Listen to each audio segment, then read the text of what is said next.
Hello again, folks. Brad again with yet another Maytag restoration, this time at the BC Farm Museum. This was back-to-back restorations with the one I just completed at the Bayou Ranch National Historic Site in southwestern Alberta.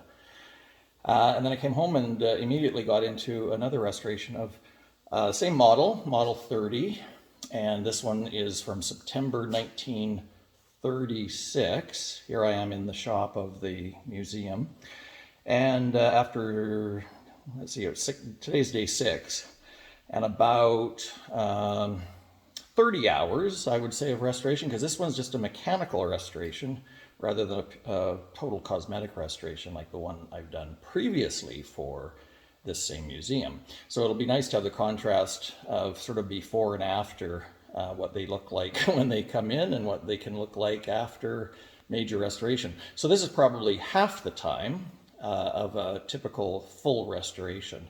But now it's completely working mechanically, and let me flip the video around and show you it. So decals are original, as you can imagine, because it hasn't been painted, and pretty good condition. I still have to clear coat them just to preserve them for, let's hope, another 50 years or something. Oh, wrong side. I wanted to show you the one on the wringer here.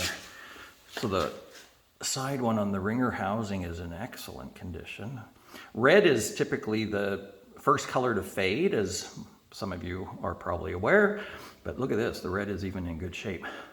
Now this one was modified by the owner, and a Johnson, I believe it was a 4-cycle gasoline engine was put on, and he welded, or it might have been a she, I think it was a he though that donated this, they welded the gas tank onto the side. So they didn't have, apparently, the original Maytag multi-motor, as it was called. So I put on one of my electric motors just to do the testing of it, and everything works fine.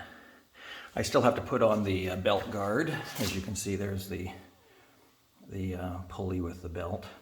Let's see what else. The rolls were in really good shape. I'm going to get some armor all in these, and that'll turn it black. There was just one flat spot.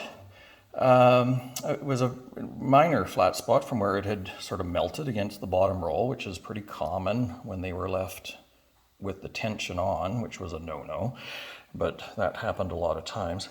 So this is just gasket maker, ATV gasket maker. And when I armor all it, it'll come back nice and black, as it should be on the top. The top has been clear coated. I did strip all what was remaining of the paint, so I'm really pleased with the way that jumps out at you. And I didn't buff the crown to a mirror shine as I normally would, because of course this is supposed to look aged, so we didn't want a super shiny crown and then the rest of it looking like it's 86 years old or whatever.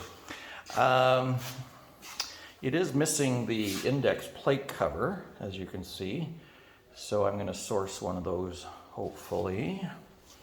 And that's about it. Oh, the decal at the back, the patent decal, is in beautiful shape as well. And that's it for this one. I'm going to run it through the paces with some water now.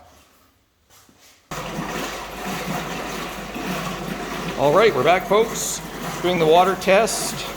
I didn't quite fill it up with water, just about halfway for the test. And let's see if there's any leaks.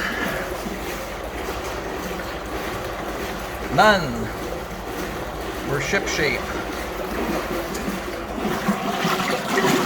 So let's put a little laundry soap in.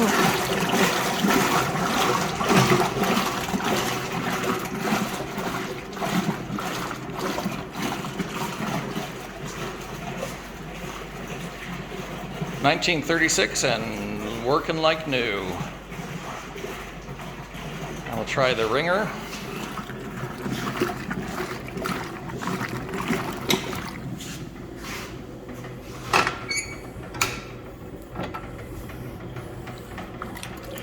A little difficult doing this one-handed, but get the idea here.